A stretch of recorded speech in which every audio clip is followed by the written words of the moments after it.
말씀으로 기도하며 승리하시기를 축복합니다.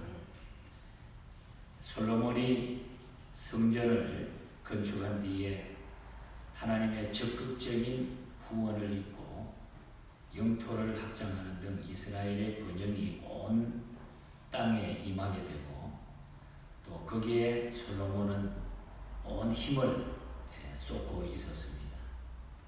이제 오늘 그것이 이제 8장의 내용이었고, 9장에 넘어와 보면은 이 솔로몬의 명성이 온 땅에 퍼지면서 그 지혜가 모든 주변 국가에 큰 놀라운 소문과 축복의 줄기로 뻗어나가는 이런 모습을 보게 됩니다.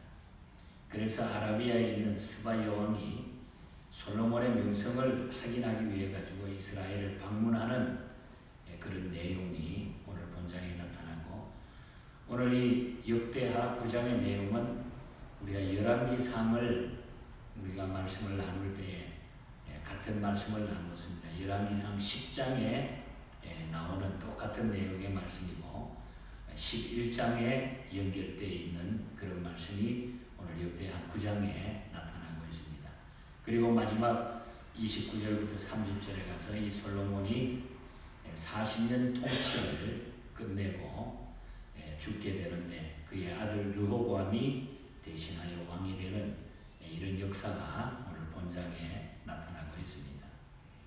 오늘 이 솔로몬의 지혜와 솔로몬의 그 부귀영화 다시 한번 본장을 통해서 나누고, 또 하나님이 어떻게 인도하시는가, 또 하나님의 역사는 어떻게 연결되어 가고 있는가 하는 사실들을 오늘 아침에 기억하면서 깊은 기도의 제목을 가지시기를 바랍니다.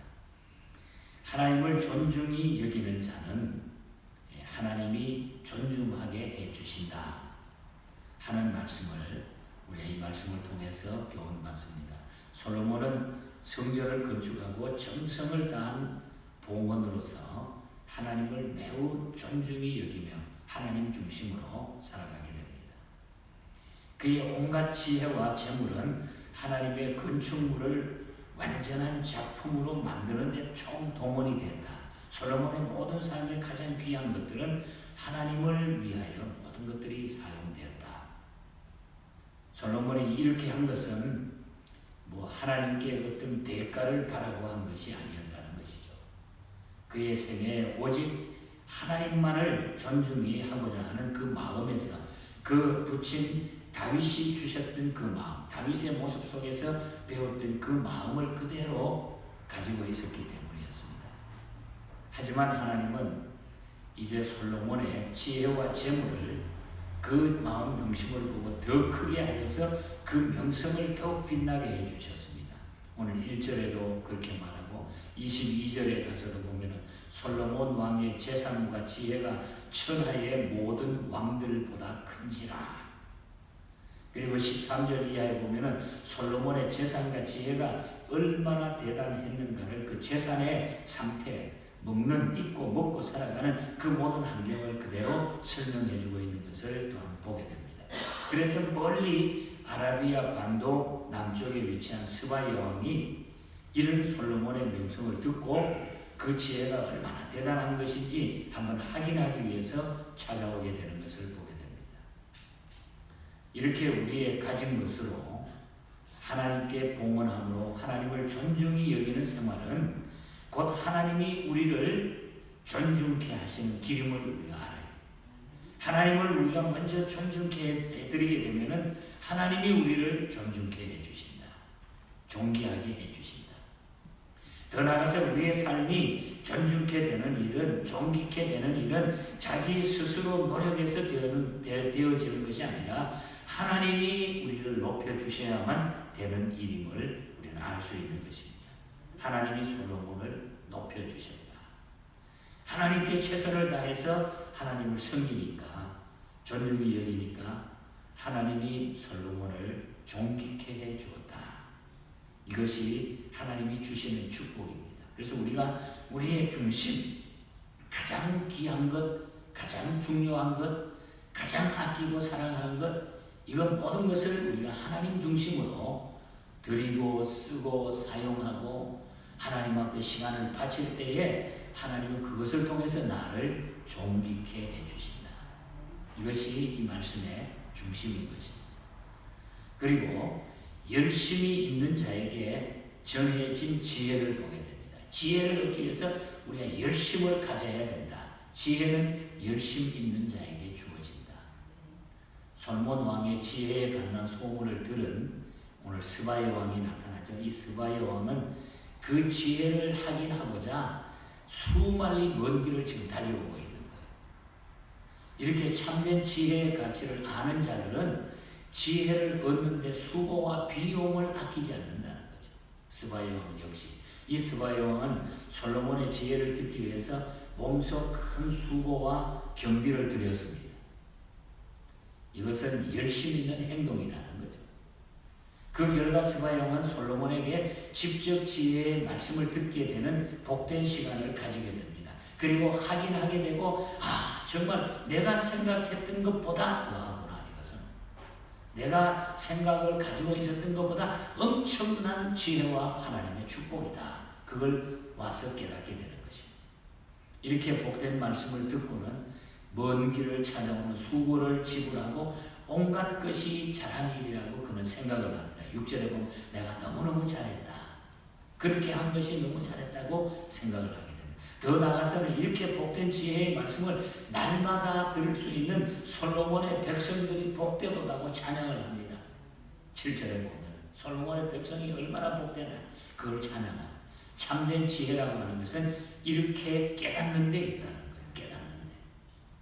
건강한 사람은 그 건강의 고마움을 모를 때가 많습니다. 건강한 사람. 그러나 병들어 보아야 건강의 고마움을 알 수 있게 됩니다. 그렇듯이 진리의 말씀을 우리가 늘 대하는 우리에게 때때로 진리의 말씀에 대한 참된 가치를 우리가 모를 때가 있다. 그 진리에 대한 참된 가치를 우리가 알아야 된다. 거룩한 지혜는 우리가 갖고 있는 모든 것을 주고서 사려고 하는 값진 진주임을 알아야 돼. 그러니까 우리 지혜는 아주 값진 거예요. 그러니까 모든 것을 동원해서 그 지혜를 우리가 얻어야 된다는 것입니다. 거룩한 지혜는 우리가 갖고 있는 모든 것을 주고서 사려는 값진 진주임을 알고 거기에 우리는 투자를 해야 돼. 우리가 마태복음 13장에도 보면은 예수님께서 그러잖아요. 천국에 이르는 지혜의 말씀은 뭐라 그랬어요? 밭에 감추인 진주와 같다. 하시면서 모든 것을 팔아가지고 그 진주가 감추어진 밭을 사라고 그랬습니다. 진주를 사라고 그래요. 그 밭을 사라고 그랬습니다. 이렇게 참된 가치를 아는 자와 둘째로 지혜를 얻기 위해 열심히 있는 자에게 지혜는 주어진다. 가치를 알고 열심히 있는 자에게 이 하나님의 지혜는 주어진다. 스바리 왕처럼 참된 지혜의 말씀을 얻기 위해서 열심히 있는 성도가 되어야 될 줄 믿습니다. 우리는 지혜는 열심히 있는 자에게 그리고 그 가치를 아는 자에게 주어진다. 중요한 얘기입니다. 열심히 있어야 돼요. 그리고 우리는 그 지혜의 가치 그걸 우리가 얼마나 그 가치가 대단한가 그걸 알 때 우리는 거기에 모든 것을 다 쏟아부을 수 있다. 그리고 참된 지혜자는 받은 지혜로 다른 사람을 깨우치는 일에 힘쓰는 자를 말하는 것. 참된 지혜자라고 하는 것은 내가 받은 지혜로 다른 사람을 깨우치는 일을 행해야 된다. 솔로몬은 자기의 지혜에 대하여 말하기를 좋아했고 또 자기가 알고 있는 것을 기꺼이 다른 사람에게 계속 나누어주고 가르치기를 원했어요. 이와 같이 각 사람의 은사를 받은 것과 마찬가지로 기회가 있을 때마다 다른 사람을 주신 우리의 은사를 깨우치는 데 힘써 그걸 사용해야 된다. 그래야만은 하나님께서 우리에게 더 큰 은사를 주신다는 거죠. 이 세상에서 가장 큰 지혜자는 솔로몬보다 더 큰 예수 그리스도라는 거예요. 바로 이 지혜는 솔로몬이 아니라 솔로몬이 가졌던 것이 아니라 이 지혜는 예수 그리스도라는 거예요. 예수 그리스도를 솔로몬은 알았다고 하는 것이고 예수 그리스도의 삶을 그는 가졌다는 것입니다. 가장 큰 지혜는 바로 예수 그리스도라고 하는 거예요. 솔로몬의 지혜는 지식을 더하게 하지만 예수 그리스도의 지혜는 생명을 살리는 구원의 지혜인 것을 우리가 분명히 아셔야 돼요. 그러므로 우리는 예수 그리스도를 전하는 데 힘써야 된다. 저는 본장을 읽으면서 바로 이 사실의 이 진리가 최고의 진리다. 이걸 우리가 알면 된다. 솔로몬이 그 많은 부귀영화를 누린 것, 이 모든 것은 우리가 예수 그리스도를 내가 갖는 것이라고 하는 것입니다.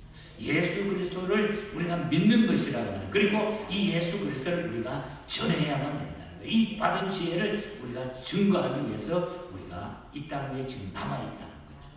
우리의 생명이 최고의 지혜, 예수 그리스도를 열심히 전하는 것이 최고의 복된 삶이라는 것입니다. 이 솔로몬을 보면 결국 이 솔로몬도 그렇게 부귀영화를 누리고 지혜로웠다고 하지만 29절에서 마지막 31절에 보면 결국 아무리 훌륭해도 이 세상은 잠깐 동안 지나가 버립니다. 솔로몬의 40년 통치가 지나고 그 아들 르호보암이 대신 왕이 됐다. 솔로몬은 잠깐 동안 지나가 버립니다. 세상에 인간의 역사는 짧습니다. 아무리 내가 최고인 마냥 살지만 잠시 동안 다 지나가버리고 마는데, 그러나 우리 예수 그리스도의 참된 지혜자인 예수 그리스도는 영원히 살아서 우리에게 역사하고 계신다. 그래서 최고의 지혜 예수 그리스도를 우리가 가지고 있으니 모시고 사니 우리가 얼마나 놀라운 일인가. 이 지혜를 받은 우리는 이 지혜를 전하는 데 삶을 투자해야 된다는 것입니다. 그래서 오늘 아침의 결론은 예수 그리스도의 지혜를 가지고 살아가는, 예수 믿는 우리들은 이 예수 그리스도를 열심히 전하는 것이 최고의 복된 삶이라고 합니다. 우리 예수 그리스도를 열심히 전하면서 승리자의 생애를 끝까지 마무리하시기를 주님 이름으로 간절히 축복합니다. 하나님 아버지 감사합니다. 우리는 최고의 지혜자인 예수 그리스도를 모셨습니다. 이 지혜를 온 세상에 전파하며 나누게 하여 주시옵소서. 이 예수 그리스도를 듣는 자들이 회개하고 돌아오고 믿는 자들이 놀라운 구원의 역사가 일어나고 영원한 생명의 역사가 일어나게 될 줄 믿습니다. 이 믿음을 우리에게 주셨고 이 확신을 우리에게 주셨고 이 소망을 우리에게 주신 것을 감사합니다. 남은 생에 주 앞에 서는 그날까지 최선을 다하여 이 예수 그리스도의 지혜를 증거하며 나아가게 하여 주시옵소서. 오늘 하루도 우리 온 성도들 믿음으로 지켜주시고 이 한 주간도 이 놀라운 지혜에 넘쳐난 성도들로 승리케 하여 주시옵소서. 거룩하신 예수님 이름으로 기도하옵나이다. 아멘.